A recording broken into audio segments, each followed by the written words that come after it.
I'm Katrina, this is So and Tare, and today I'm taking you guys on a hike. It is a good idea to get out, especially after it's been raining for several weeks and not really sunny. It's sunny today. We're hiking in the shade right now. It'll be sun a little later. And I'll show you some things we can eat along the way. First up, this is called toyon. You guys might know it as Christmas berry.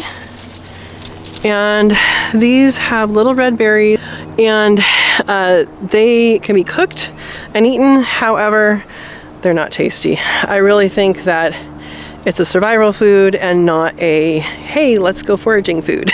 So I'd avoid this one unless you're starving, and then it should be cooked. So it's toyon.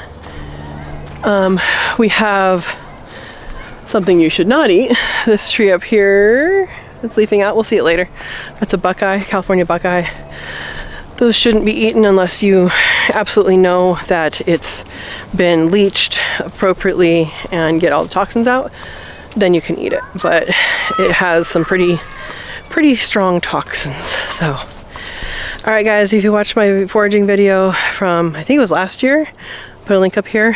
You'll recognize a couple of these.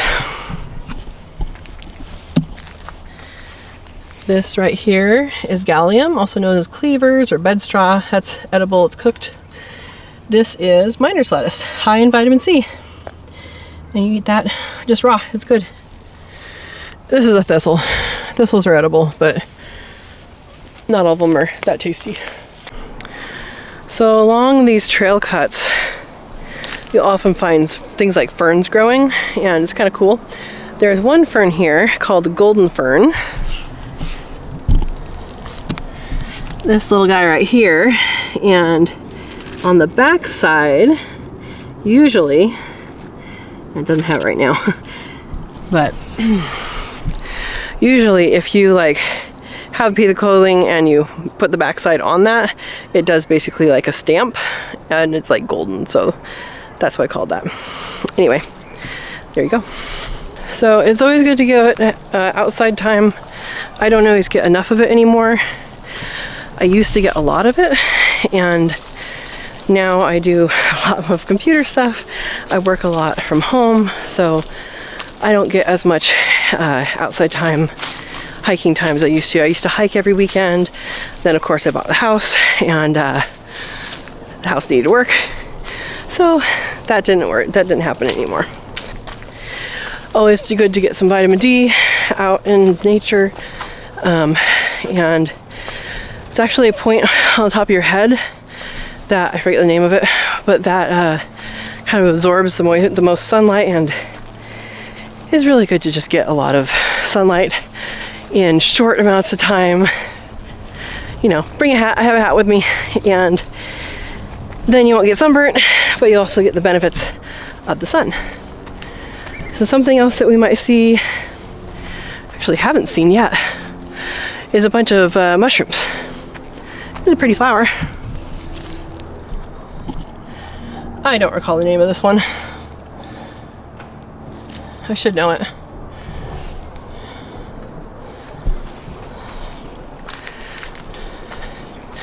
I don't know about you guys.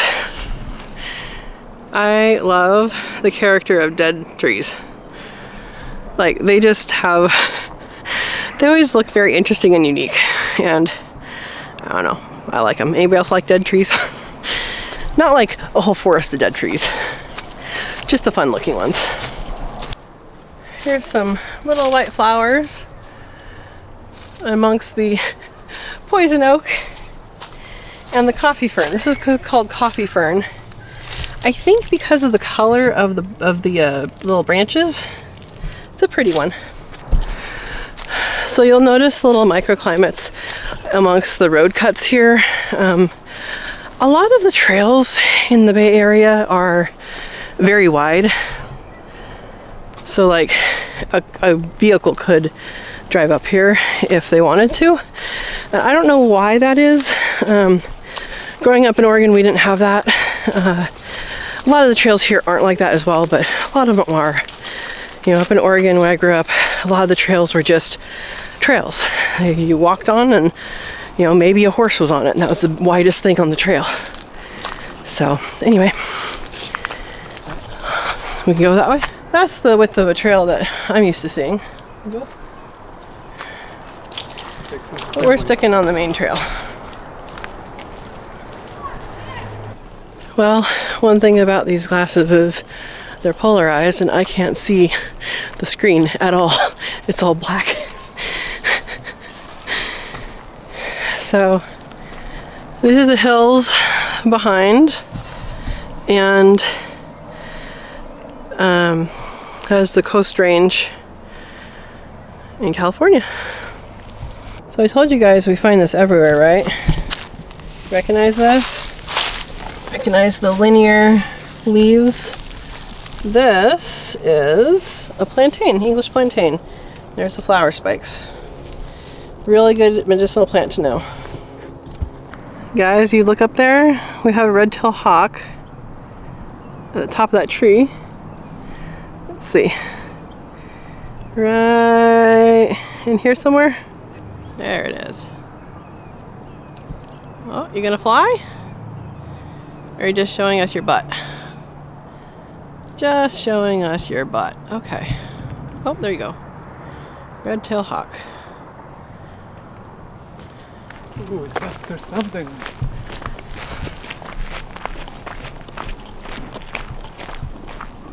We got something. It did. We got something. It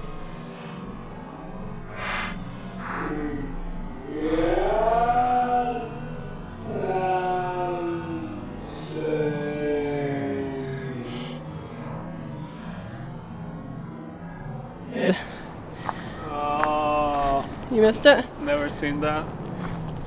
Never seen that before? No, No? I just didn't see what it was. I think it was a ground squirrel. It looked like a bunny. I think or it was something. it bunny? I don't know. I It was something good size. Either a ground squirrel or a rabbit. It was pretty Maybe a big. ground squirrel. Yeah. It had a little tail, so Well, then it was probably a ground squirrel. Yeah. Bunnies have tiny tails. yeah. Especially a bunny that size. Well, That was a graceful. that was a what? A graceful. Soaring. Graceful? Okay. Graceful. I thought you said soaring. grade school. So, we know what went. Graceful is the word you're looking for. I don't see where it went. Eating a snack somewhere. Out here. Yeah, it nabbed it right down there, huh? Yep.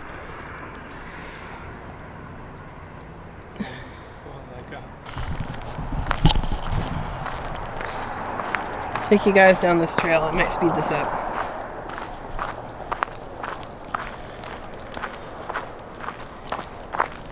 Ooh, mushroom.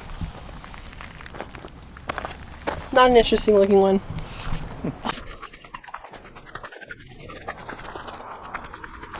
So unfortunately, they built a bunch of houses over there that used to all be open, but people gotta live in houses. All right, do we see any other small mammals over there? For those who are not biologists and may not know the term, we call small mammals smammals. It's an unofficial official term. So look for some smammals. You can see there's a lot of crisscrossing in this. It's actually a nice little lesson here. So like this is a trail, you can tell that's a trail. You know, you can see there's a trail here. You can see there's one branching there, one branching there. There's another coming up this way. So this field is actually crisscrossed by quite a few trails, just not people trails. So seeing those trails, if you're looking for animals, seeing those trails is important to know kind of what to look for. And you basically just look for the, you know, old grass kind of being pushed aside and new grass coming up.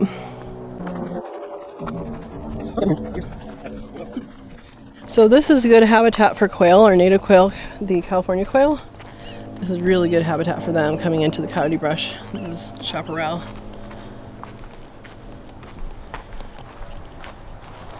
And we have a mud puddle. Okay. That's the hill we just came down. I hear a frog. I don't see that hawk. He must be having a good snack. I know this is not going to be easy to pick up on camera, that there's a little Anna's hummingbird flying way up in the sky, and we'll hear a chirp soon. Maybe. He can't find his female. Come on, dude. Lie down. Did you lose your female? He's still up there. What are you doing up there?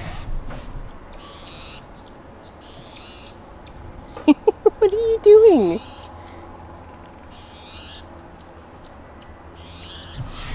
Well, I think he lost his female. Anyway, Anna's hummingbirds, they fly way up in the air and then they dive really, really fast down right where there's a female sitting on a bush or a tree or whatever.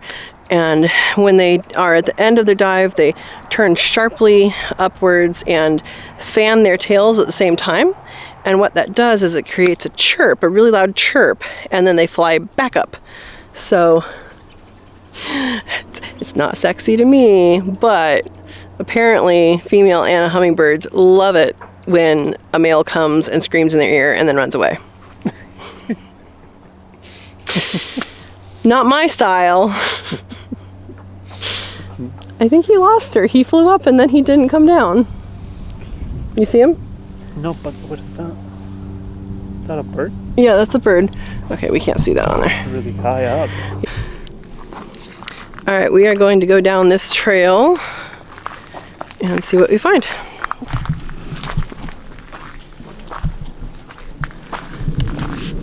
So here's a fun thing. This is a live oak tree, and it's called that because it's evergreen. There are, I don't know, hundreds, thousands maybe, types of different oaks. There's a lot. And they all have different varying amounts of tannin. So the tannins in the different oaks are different. I know Valley Oak is a lot less tannins than the Coast Live Oak. And like red oaks and white oaks out in the Midwest have a different amount. And when you eat the acorn of any oak, you want to leach that out. So it takes different amount of time to leach out the different kinds of acorns. So I've made acorn flour twice. I should probably do that at some point for the channel so you guys know what it's like. I can see how it would be if it was your job in your society to make acorn flour. It'd be fine, you know, people talking with each other, talking, singing all day and all that, that's fine. And if it's nowadays and you are a super busy person, it's not worth it. It's very tasty, it has a nutty flavor, it's very tasty. It takes a lot of time though for the amount that you get. Here is an elderberry. I did a short the other day about elderberries leafing out, and they're leafing out all over the place now. Pretty soon here we'll have flowers. Gotta wait a while for the, oh, there's a birdie. What was it? It's a hawk. I only saw the side. It could have been a red-shouldered hawk. It was orangey color. Was it orangey color everywhere? I think so. Yeah, or so my initial thought was red-shouldered hawk. The red-tailed hawk are bigger and only has the orange on the tail. Yeah, that's a red-shouldered hawk. Is it cool? I don't know if you guys can hear it, but it's a really pretty bird.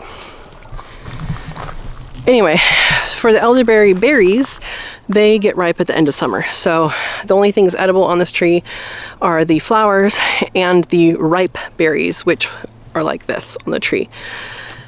And there you go. If you're collecting from native elderberries, make sure you taste it first because it is, you know, seeds. So like ones you get in the store, they all taste the same if they're all the same variety. There are some that don't taste good, and there are some that taste really good that are wild. So that is something to check before you harvest a whole bunch. We have a foamy core. Do you want the people to know this? Yeah. Manuel wants you to know that they have a foamy core. It's a squishy. Good job.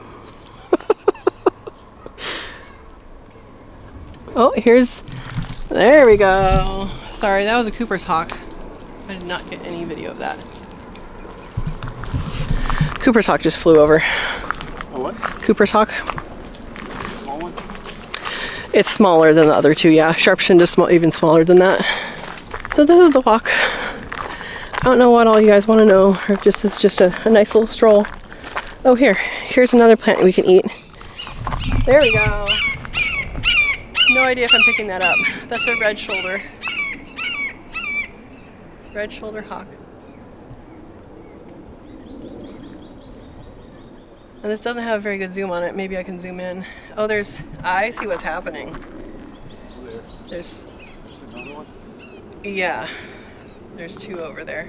We might have some courtship behavior. I know you guys will probably not even see this. So it's starting to be nesting bird season here in California, and so we'll see a lot of pairing up. Most raptors pair basically for life, and then sometimes, if one of them dies, they go with somebody else. But for the most part, they pair for life, and sometimes they don't. So that is what's going on. They have to have their little courtship every year, and then they get together, and some raptors actually, both mom and dad care for the young and incubate the young. Some raptors have very distinct male-female roles, and it is based on species, and so I think that's pretty interesting. Swainson's hawk, which we only really have one known nest here. It's a threatened species. Swainson's hawks have the relationship of the female is the one that takes care of the babies, and the male is the one that brings food. And there's a little bit of variation on that, but it's pretty set in stone with that. And so there's a story of one that the female actually died, and the male just continued to bring food for the babies, and they were old enough that it worked. And there's also stories where if the female dies too young, then the males they're unable to raise the babies. They may bring food, but they don't give them warmth. And it's not the story all the time. It's just interesting. Great horned owls are one of the causes of death of Swainson's hawks on the nest. They come down in the nighttime, right on top of the nest, and get who's there, because they're competitors. Great horned owls are good at that. I know a lot of people think California is green all the time. It's not. We are just getting our green season, and we have these oaks back here and back here. They don't have leaves on yet, so they're still in their winter time. Some trees are starting to bud out, and some trees are still dormant. I also really like how lichen looks on trees when they don't have leaves. I'm liking the lichen. How many times have you heard that?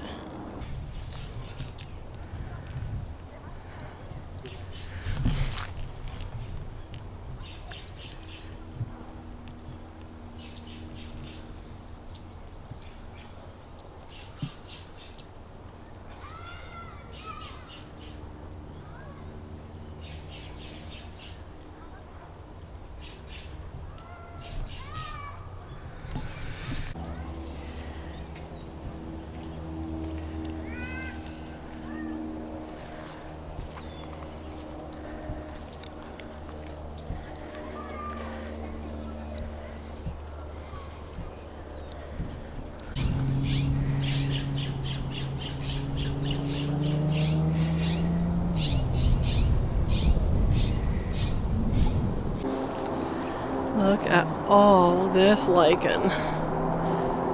You can tell if it's been dewy or misty the night before by touching the lichen. If it's crunchy, if it was a dry night, if it's soft, then there was moisture in the air. This tree right here is called California Bay Laurel. It's not the bay tree people use generally for cooking. It absolutely can be used for cooking. In fact, Julia Childs requested that her friends from California send her these leaves instead of the typical one, because she liked this one better. Basically, you use a half a leaf is equal to the regular spice, and so it's double potent. But I want to show you guys that it is flowering. It smells so good.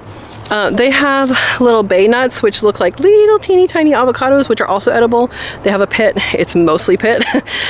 So they are, I've had one that was good. Honestly, a squirrel harvested it and I tasted it. I was like, thank you, squirrel.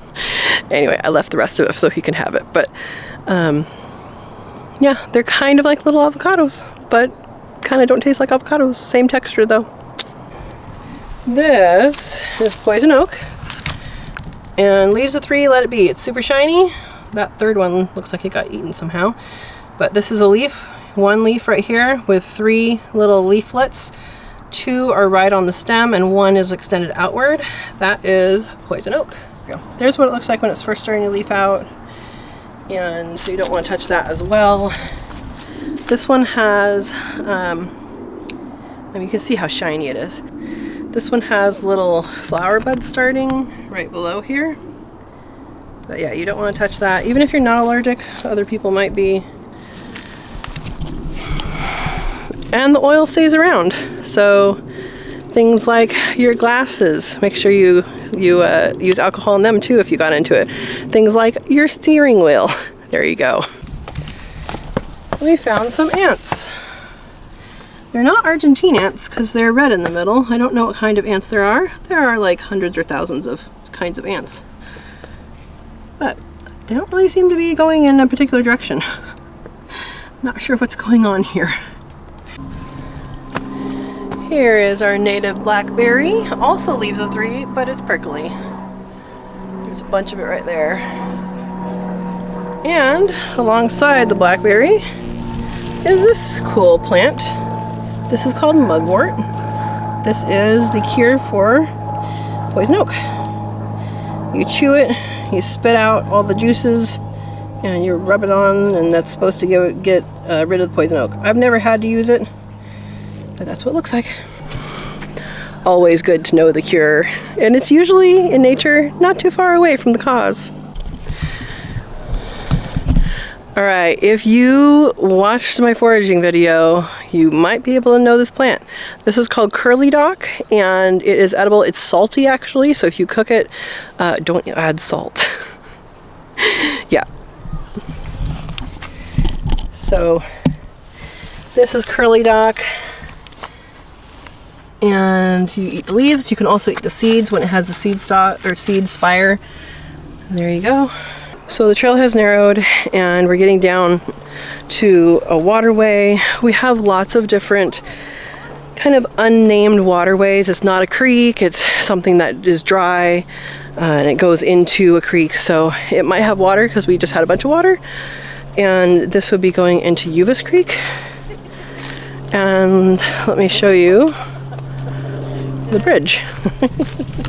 It's a teeny tiny bridge. Look how tiny it is.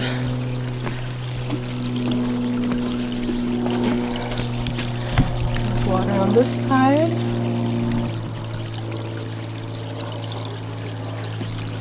And there's water on this side coming out. And that will take it down to Uvis Creek, which is the one that we've been following in the flood stuff. So all these dead sticks is a good showing of what poison oak looks like without the leaves. You can see it kind of curves up at the top there, a little fuzz on top. That's what the tip of all these look like. I want to show you guys something about this tree right here. It is a walnut, and walnuts were grown by orchards and orchards out here. Tons of orchards of walnuts, and they all, the older ones, they all tend to have this really light bark. And if you go down, you'll notice right here, it goes from light to dark. And right here is where the graft line is. So this tree has been grafted all of the walnuts in the orchards basically have been grafted, and the reason for this is a native walnut down here, I believe. And then the one up here, so the native walnut is not quite as tasty as the commercial varieties. The commercial varieties are generally English and I think Peruvian. Somebody correct me in the comments. But there's two main ones. I know English is one of them. And that is what most of these are, is English or the other one.